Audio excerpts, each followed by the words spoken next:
This video is meant to show you what an elevator inspection looks like. Our inspection process was developed internally and is carried out on a proprietary iPhone app, but would be similar to American Society for Mechanical Engineer standards. So let's get started.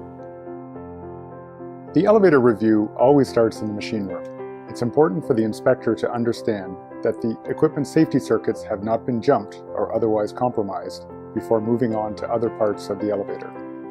Within an electrical controller that governs the movement of the elevator, we are looking at such elements as relay contacts, quality of wiring, fuse sizes, and grounding.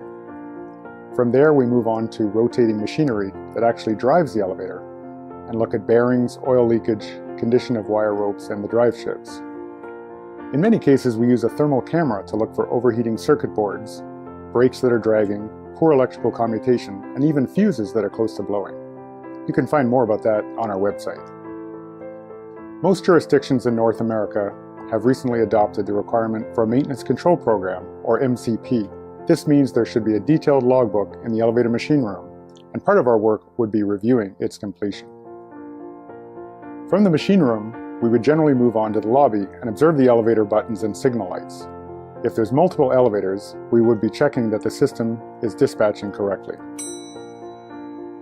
Moving to the interior of the elevator cab, we observe its operation from the perspective of a passenger. We look for burn bulbs and correct directional control. Elevator speed and accelerations can be judged by feel by an experienced inspector, but as a backup, a PM2 computer precisely measures and records all parameters in 3 dimensions. The elevator pit, or bottom of the shaft, contains various components such as buffers, counterweight guards, and the bottom of the rails. A common problem here is water infiltration, which leads to mold and odors.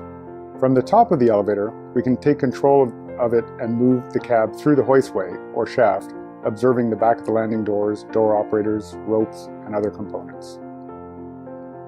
All of these observations, recordings, and deficiencies are then compiled in a report, with the full version going to our client, and often an abbreviated version going to the elevator contractor, along with required timelines for completion of the deficiency items. So that's a very brief overview of an elevator inspection. The full review would cover off over 200 checkpoint items. Even so, the inspection's only as good as the person doing the review.